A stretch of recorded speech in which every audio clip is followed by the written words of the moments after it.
Hey guys, Craig here and welcome back to my YouTube channel. So in today's video I'm going to be telling you about the WWE star that committed a heartbreaking double murder. But before we get into today's video, please give this video a big like and subscribe to the channel. And hit that bell icon so that you can be notified every time I upload a video. And as always guys, these videos are made for educational purposes only, and to create a certain talking point around a certain subject. I never mean any disrespect to the victims or to their family members. So now that we have that out of the way, let's get into today's video.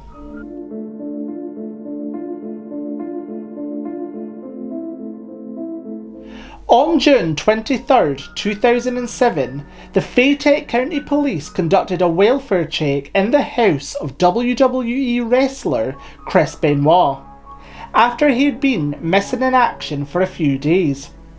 What they found was something no one could have imagined. Chris had committed suicide, and his wife Nancy, along with their 7-year-old son Daniel, had been murdered. Chris Benoit was a Canadian family man. That's what everyone around him knew him as. He was one of the biggest names in the wrestling world. The 40-year-old was climbing the ladder of success. Fight after fight, the rabid Wolverine was big, especially in Canada. It was as if he could easily juggle being a fighting machine in the ring and being a father at home.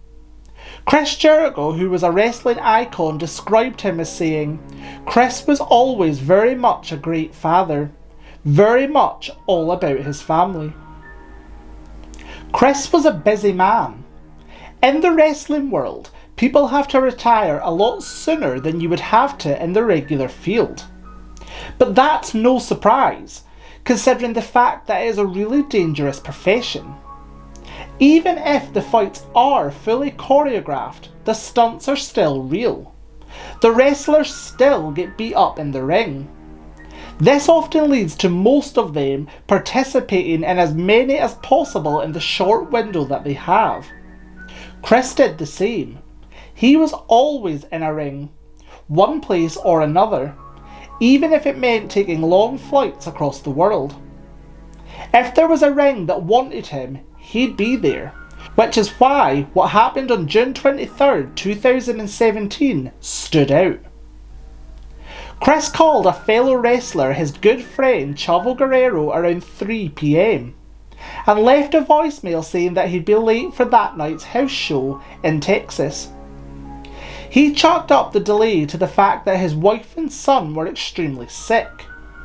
He said it was food poisoning and that they were vomiting blood, and didn't want to leave them alone for any longer than he had to. So he was planning on leaving it to the very last minute and rushing back right after, so that he'd be gone for the shortest time possible. Considering the seriousness of the situation, this made sense, but Chavo felt like something wasn't quite right. Chris was usually very present and alert, and even if you didn't know him or see him in person, you could hear it in his voice. On that call, he didn't sound like that at all. Chavo says that he noticed that he sounded extremely tired and groggy on the voicemail. He immediately felt like his friend might be in danger. He became concerned hearing the tone in his voice. At first, he thought to himself, maybe it's just because his family are really sick and he's been taking care of them. But he just couldn't shake off the feeling that something wasn't right. So 12 minutes after he received the voicemail, he called him back. But Chris didn't pick up. So Chavo left him a voicemail telling him to call him back ASAP. At 3:44, Chris called him back. He says that he missed his call because he was changing his flights to the next night. Chavo voiced his concerns and asked him if something else was wrong, but Chris played it off. He told him that he just had an extremely stressful day, that his family got sick out of nowhere, so taking care of them all day has just made him a little too tired. Chavo felt like Chris wasn't telling him the truth. They had been friends for long enough for him to pick up on that. But he decided not to probe him any further and thought that they could just talk that night after their fight. He ended the call saying, "Alright man, if you need to talk, I'm here for you." Before hanging up, Chris says, "Chavo, I love you." That wasn't how they talked. It made Chavo even more worried. He already sounded off to him, and the extremely random "I love you" really threw him off. But again, he thought, like most people would, that he would probably be okay, and planned on talking to him later when they met up. Chris was supposed to travel with another co-worker. He called Chris while he stood outside Houston Airport. It was out of character for Chris to be this late. Chris picked up the call and said that Nancy had been vomiting blood and that Daniel had also begun vomiting too, and that he couldn't make it onto the flight and missed the house show that night. This made everybody involved very concerned about what was now happening. Not only because Chris's behaviour, but hearing how sick Nancy and Daniel were. They were worried about their health too. While this was happening, Chris left another voicemail on Chavo's phone, telling him that he was really sorry about missing the show, but that he's going to be on the next flight and that he'd be at Houston at about 8 AM the following day. At this point, everyone thought that maybe the worst had passed. It seemed that Nancy and Daniel might have been getting better, and even though Chris missed the initial fight, he could still make it for the rest of the event. They all went to sleep that night expecting Chris to be with them for breakfast, but that just didn't happen. At 3:51 AM on Sunday, June 24th, Chavo and Scott Armstrong, who was another close friend of Chris's, received strange texts from Chris himself. One had the Benoit family home address in it, and the other says that the family dogs were locked safely in their enclosure near the pool area of the house, and that the garage door was still open. These texts were weird, but at 3:51 AM no one really went into the details of it and just went back to sleep. Chavo thought that he had probably accidentally sent these messages. 4 hours later, Chavo stood outside Houston Airport waiting for Chris to show up. Hours went by and he never did. That entire day, Chris could not be found. At this point, everyone was concerned. But later in the night, Chris called the talent relations office at WWE, and he explained that he couldn't come because at this point Daniel had gotten so sick that he had to be taken to the emergency room and ended up getting hospitalised. He said that he and Nancy had to stay at the hospital with him, so he couldn't get back to anyone. Also, he couldn't board the flight in time to make it to Houston, Texas. He apologised for flaking off on the flight, but says that his family needed him and that he couldn't leave them alone. He also told them that he was up to fight CM Punk since the ECW World Championship at Vengeance Night of Champions was still vacant. That fight was planned for later that day. He ended up missing that fight too, and this time it was a bigger deal. That event was a pay-per-view event, so missing that meant that he was now going to be in very hot waters with WWE. Everyone called Chris, but he just didn't pick up again. On the following day, Monday the 25th of June, Chris was supposed to be starting WWE Raw event at the American Bank Center, but again he didn't show up. This was worrying, considering that Chris had already missed 3 fights. No one wanted to wait for him to miss another fight. Chavo told everybody about the worrying conversation that he had with Chris and showed them the texts that he had received from him and Nancy's phones on Sunday morning. It made everybody involved concerned. They all felt like something wasn't quite right. They tried to call him time and time again, but like he had been doing all day, he didn't pick up. So it was time to do something about it. Since they couldn't reach Nancy either, WWE officials called the police and explained how the past few days had been really weird and asked them to go and do a welfare check.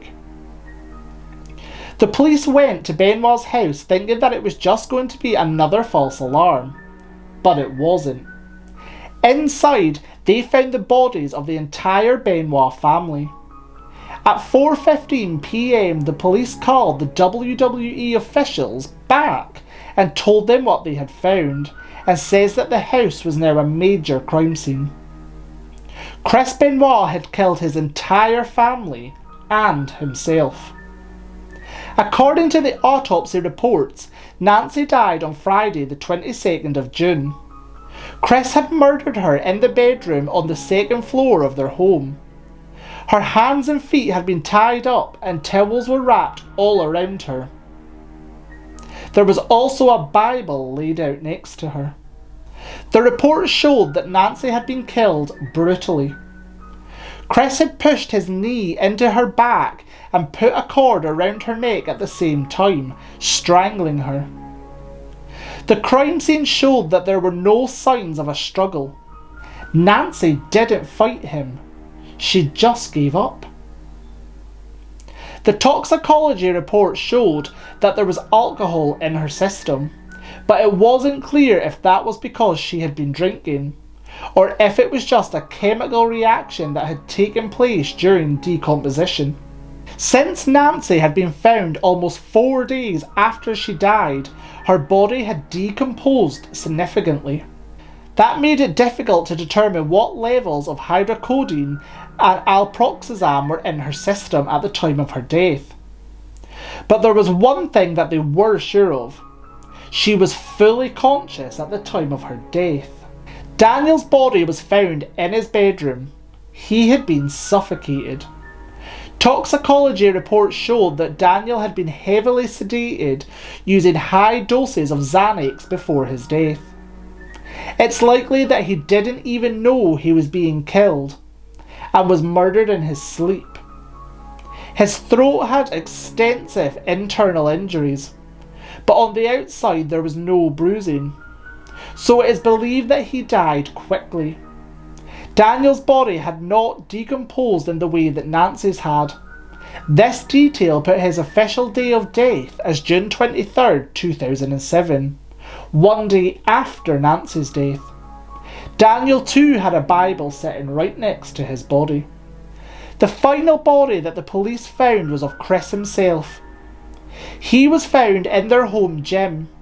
He had removed the bar on the hook and attached a towel and made it into a noose. He then let go of the very heavy weights on the machine, hanging himself. His neck had broken from the weights and he died instantly.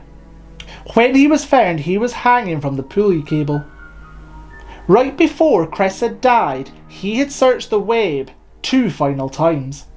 The first search was a Bible quote where a son had been resurrected, and the second one was the fastest and least painful way to break your own neck. And only a few minutes after he had done that.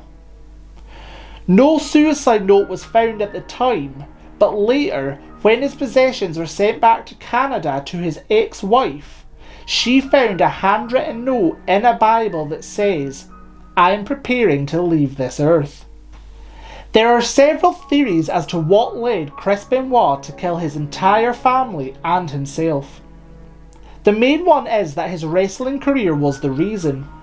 He had taken repeated blows to the head throughout his wrestling career. Christopher Nowinski, a former wrestler, says that Chris Benoit was one of the only guys who would take a chair shot to the back of the head. Which is stupid, he thought. Since he was always being hit in the head, he must have numerous concussions, none of which he was ever treated for. The head of neurosurgery at West Virginia University, Julian Bayliss, ran some tests on Chris Benoit's brain. She says that Benoit's brain was so severely damaged it resembled the brain of an 85-year-old Alzheimer's patient. She added that when they tested his brain tissue, they found that he had several chronic traumatic issues, and all 4 lobes of the brain had extensive damage. In her opinion, the extensive brain damage could have been the reason he fell off the rails and committed the double murders. The other main theory is that Chris Benoit killed his family in roid rage. Back when WWE wasn't strict about drug testing, it was pretty much common knowledge that Chris had been taking steroids throughout his entire career. Whenever he was tested, he had 10 times the level of testosterone in his body compared to the average man. But since steroids weren't a problem back then, he was always cleared and able to fight. It was speculated that it could have just been a trip of roid rage that led him to kill Nancy, and then he just couldn't stop. However, Vince McMahon, the vice chairman of WWE, was quick to shut down these claims, saying it's impossible to think this had anything to do with steroid abuse or roid rage. This was a deliberate act over 3 days, and not an impulsive decision. The final theory is that his mental health suffered because of the sudden passing of his best friend, Eddie Guerrero, who was Chavo's brother. He had been Chris Benoit's best friend for years. They travelled on the road together and had similar careers. They were inseparable. Eddie was only 38 years old when he was found unconscious in his hotel room. His heart had failed, killing him. Chavo says that when he called Chris Benoit to tell him what had happened, he heard him wail in heartbreak, adding that it's affected us all, but I think it affected Chris more than anybody else. It's affected Chris like it was a spouse or something. It's possible that the brain damage he suffered, combined with the heartbreaking news of his best friend suddenly passing away, could have caused him mental trauma. But could that have been enough to set him off, killing his entire family and himself? Or was it all premeditated murder? Since Chris Benoit isn't alive to be investigated, and he left no trace of evidence that could confirm the motive, this is something that is likely to forever be a heartbreaking, tragic mystery. So guys, that was the tragic story of the Chris Benoit double murders. Let me know in the comment section below what you guys think drove Chris to this horrible act. As always, if you enjoyed this video, please smash that thumbs up button and subscribe to the channel. And hit that bell icon to be notified every time I upload a new video. And I will see you all next time. So take care. Bye.